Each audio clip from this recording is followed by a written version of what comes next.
Hi. Um,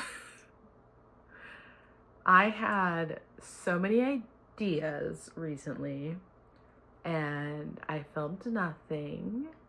Am I wearing the same shirt the last time you saw me? It's very probable. I'm obsessed with this shirt in this moment in time. But what are we doing today, you might ask? That is a great question. I woke up this morning with an email from Fierce Reads, and I don't know why they have my information. If you don't know, they are an imprint, I believe, of Macmillan. Okay, so a couple things. One, I look crazy. We know this, we acknowledge it. Two, Fewell and Friends, I believe, is the imprint, not Fierce Reads. I think Fierce Reads is just a website.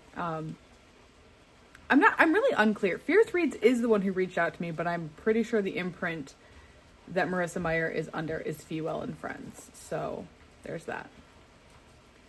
I also call Bluebeard something else. And I know it's Bluebeard, but I get it wrong in this intro. So, and one of my favorite authors of all time is Marissa Meyer. I met her during the Gilded Tour, and I'm obsessed with her fairy tale retellings, and I have been so excited for her to write this book called The House Saphir. Saphir? I'm saying Saphir because she is the reason I even know about the fairy tale or myth or whatever of Blue Blood, I believe is his name. So I've been waiting for her to write this book. Finally coming out, and then Fierce Reads emails me and says, hey, we know you like Marissa Meyer. Would you like an ARC of this? And like, are you joking? Are you absolutely joking? I know they didn't like literally single me out because I was BCC'd. So I know this email went to a lot of people. It wasn't like just me. But there's some part of me that's like, they know that I'm a Marissa Meyer stan, and they sent it to me. Because I don't even think because like I email publishers all the time for ARCs. I never get them because I have no like audience. So they don't really care about me. But I don't think I've actually emailed for Marissa's books before. So I really actually don't know why they emailed me, but I'm literally, I was like legit crying this morning. So I was going to actually spend June catching up on my ARCs because I was like caught up at the beginning of May and now I'm not. It gets really weird. It's not weird. I finally got caught up. I've one that's overdue. The rest are coming out later this year or into next year. And so I was like, oh, maybe I'll spend June like catching up on my ARCs and like, because I think I have like 9 outstanding right now. But now that I have the Marissa Meyer one, we're reading that. This is going to be a reading vlog for the House Saphir. And oh, I'm so excited. I will insert future me giving you a description of what this book is about, because I'm actually going to go in blind. I know it's a Blue Blood retelling. That's actually all I remember. That's all I know. I did read the description at some point. I have since forgotten or turned to mush. It's not there anymore. So I don't remember what it's about, and I'm not going to remind myself right now, but future me will tell you what it's about. Okay, so it's me again. I never really read the description of the book, so I'm going to do that for you now. Mallory Fontaine is a fraud. Though she comes from a long line of witches, the only magic she possesses is the ability to see ghosts, which is rarely as useful as one would think. She and her sister have maintained the family business, eking out a paltry living by selling fraudulent spells to gullible buyers and conducting tours of the infamous mansion where the first of the Saphir murders took place. Mallory is a self-proclaimed expert on Count Bastien Saphir, otherwise known as Monsieur Le Bleu, who brutally killed 3 of his wives more than a century ago. But she never expected to meet Bastien's great-grandson and heir to the Saphir estate. Armand is handsome, wealthy, and convinced that the Fontaine sisters are as talented as they claim. The perfect mark. When he offers Mallory a large sum of money to rid his ancestral home of Le Bleu's ghost, she can't resist. A paid vacation at Armand's country manor, It's practically a dream come true. Never mind the ghosts of murdered wives and the monsters that are as common as household pests. But when murder comes again to the House Saphir, Mallory finds herself at the center of an investigation, and she is almost certain the killer is mortal. If she has any hope of cashing in on the payment that she was promised, she will have to solve the murder, banish the ghost, and uphold the illusion of witchcraft. But all of that sounds relatively easy compared to her biggest... All of that sounds relatively easy compared to her biggest learning to trust her heart. Why does that sound so incorrect? Especially when the person her heart wants the most might be a murderer himself. Oh, I'm so excited. Okay. I will see you guys when I have an update.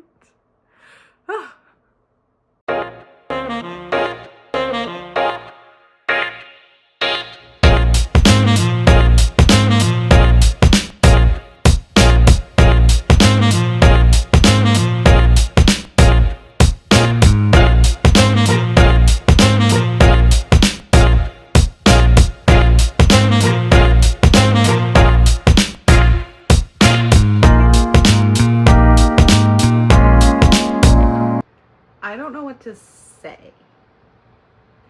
I read this book in like a day and a half. What is happening with my hair? It looks better in person. It doesn't look great, but like this piece wasn't doing that in person.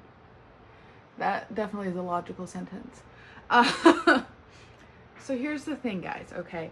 So I got that ARC for the House Saphir Friday morning, and I finished the House Saphir Saturday afternoon. Nope, Sunday afternoon. And I just didn't love it. It's not bad. It's really not. Like, genuinely, if you are reading Marissa Meyer in 2025 and having a great time, I think you will love this book. I think I just aged out of Marissa Meyer, and I'm, like, devastated. I was gonna film this upstairs in front of all of my Marissa Meyer books, and now I just didn't want to go upstairs. Cinder is one of my favorite series, or the Lunar Chronicles is one of my favorite series of all time. I love Renegades. I reread Cinder every few years, and I haven't in a couple of years, and I'm wondering if I could have seen this coming. But I loved the Lunar Chronicles. I loved Renegades. I loved Heartless, even though everyone hated it. I didn't love Gilded. I thought that duology was just okay. And then House Saphir comes along, and I was so sure that this was going to be it. This was going to be the best book. I mentioned this earlier, but Marissa has been wanting to write this book. So I was just like, the fact that she finally figured it out, she finally got it, like, this is going to be peak. It's going to be amazing. And I hated it. That's not true. I did not hate it. I didn't love it. And some of it, I was reminded a lot of Gilded. Is it called Gilded or Guild? I didn't love Gilded, and the House of Fear was just kind of giving me vibes. Like, I feel like those two could have taken place in the exact same universe. And what I'm learning from really loving Renegades and the Lunar Chronicles is that I think I like Marissa's sci-fi more than her fantasy. I think that's what it is. This just did not feel... I don't know. I can't explain what was missing. I just kind of feel like I was on the surface of the story. I never felt like it got deep enough. And I can't figure out if that is because the original tale of Bluebeard was so graphic that it doesn't translate into a young adult story. Like, I think some of it was that she couldn't go as dark as I think the fairy tale that it stems from needed. Let's start with the tale of Bluebeard. Let's start there, okay? So I'm going to kind of recount the story of Bluebeard, and by default, talking about the legend of Bluebeard will very likely contain generic spoilers for the story of the House Saphir. But I will not comment on anything that for sure does or does not happen without a warning beforehand. Essentially, he is a wealthy and powerful nobleman. He's been married 6 times. All of his wives go missing. And the story kind of opens when Bluebeard's neighbor visits Bluebeard visits one of his neighbors and asks to marry his neighbor's daughter. And given that he is wealthy and this established nobleman, he's wealthy, he's powerful, the girl is like, yeah, like a life of riches is much better than what I would have had otherwise. So she agrees, and he gives her the keys to the palace, but just says you can go anywhere you want except for this one room. And if she goes into this last room, he will essentially kill her. And eventually she can't hold off her curiosity anymore, and she eventually sneaks into this forbidden room. She discovers the room is flooded with blood and the murdered corpses of his previous wives. She freaks out, flees the room, and tries to pretend like she didn't do that. However, because there's magic involved, she can't hide her misdeeds. And when he sees what she did, the general short version of the story does not really explain to you what Bluebeard was doing with his blood room and his wives, by which I mean this Wikipedia article that I just read. There may be versions of the fairy tale that go over it, but, you know, it's horrific. You can't easily sanitize a room full of blood with hanging corpses. Like, there's not a lot of ways to make that super palatable for young readers, because Marissa doesn't write horror. Like, this would pop off as a horror novel, horror fantasy, whatever. That's not what this is, and that to me is kind of the downside. Even as a YA horror, I think this could have worked, but she really leaned into the fantasy and not the horror, and I think that really detracts from the horror that is Bluebeard, right? So this whole time I was excited to see how she was going to have this forbidden room with the blood and the corpses, and instead you get okay, so the non-spoiler gist of the story is you're following 2 sisters, Mallory, and I kept calling her sister Anise. I don't think that's how you say it, but especially because I don't even think that's French, and I'm pretty sure this is French. So you're following them. They are petty witches, which I did not personally feel like I got a great description as to what that means, like what kind of magic they're able to do. Like, does that just mean that they can essentially do parlor tricks? Or like what? I think that's part of it. The world building wasn't super strong. The focus was a lot more on Mallory's coming of age, which did not like align with Bluebeard. The story felt very like, this story could have been about anything. This did not have to be Bluebeard. Bluebeard is barely there. I fully assumed when she was writing a story about Bluebeard, we were going to get the story from the perspective of either that last wife who survives. Maybe we would get multiple POVs from multiple wives. Like, I fully expected Bluebeard to be the main love interest and foil at the same time, while we're following this woman trying to stay alive. But like, God, this would have popped off so hard with the main girl falling in love with him and then like halfway through turning into like this survival story. And I think that would have just gone so much harder. But instead we've got Mallory, who is running tours on the old Saphir estate. He has 2, and this was like his city town, and then he has a country house. So she's giving tours at like the city house, and she can see ghosts. And that also was explained very confusingly to me. And her sister like runs kind of like an apothecary.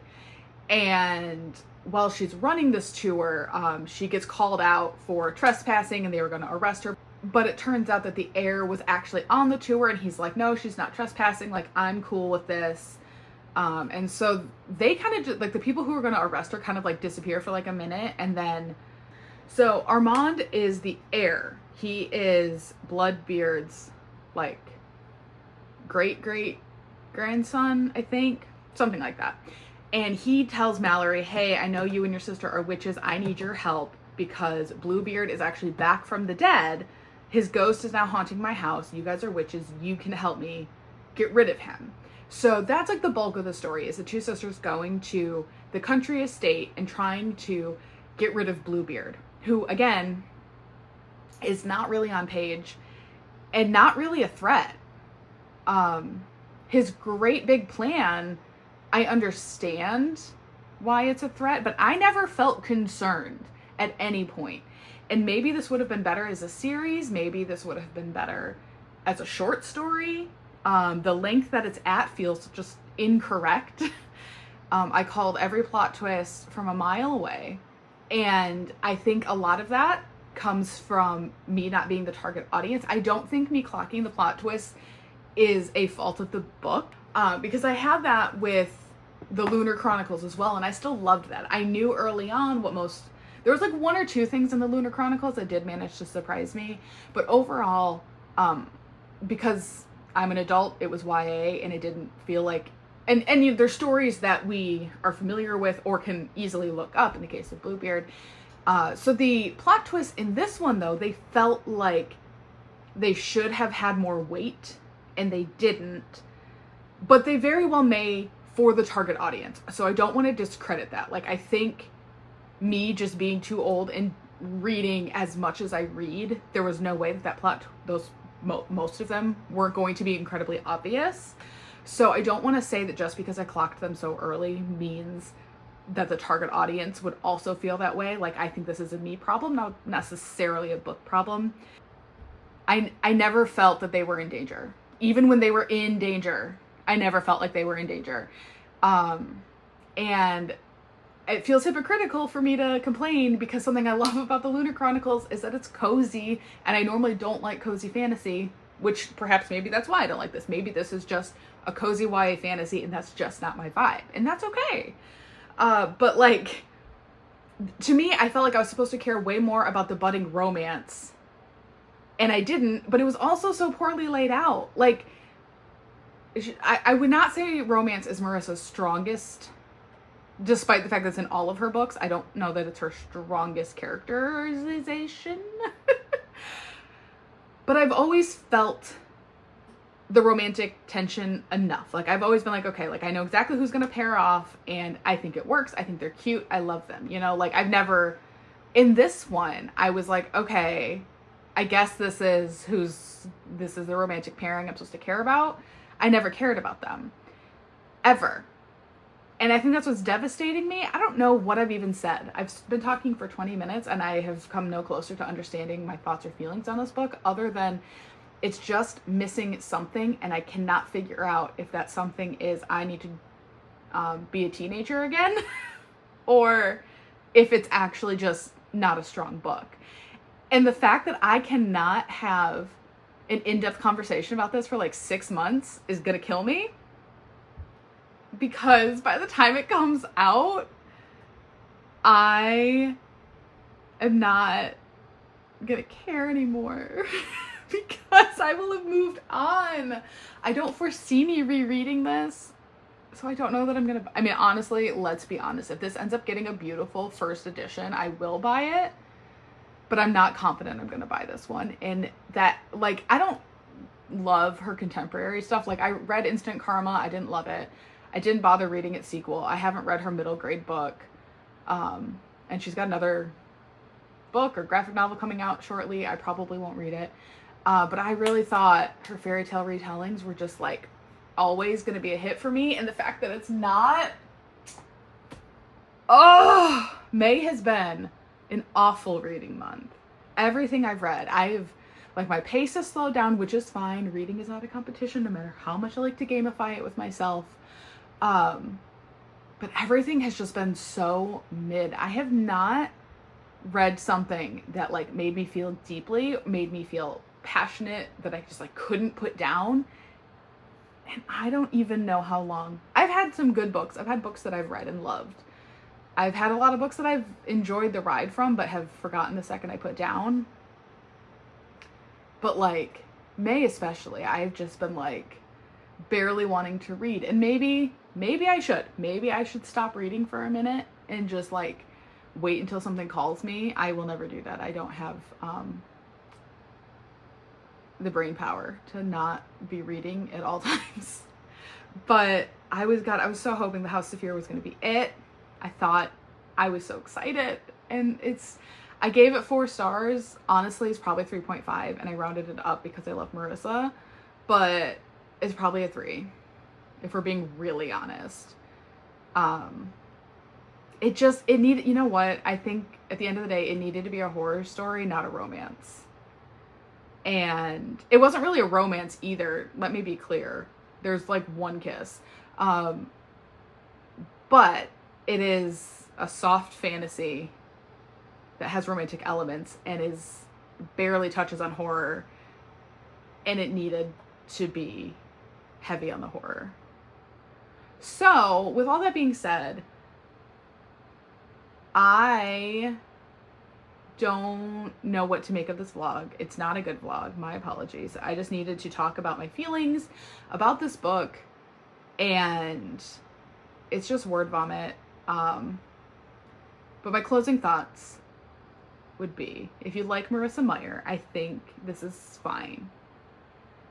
If you were like me, where you started reading Marissa Meyer, you know, with the start of the Lunar Chronicles, but you've grown up and you don't really love everything anymore the way you did, this may not be for you.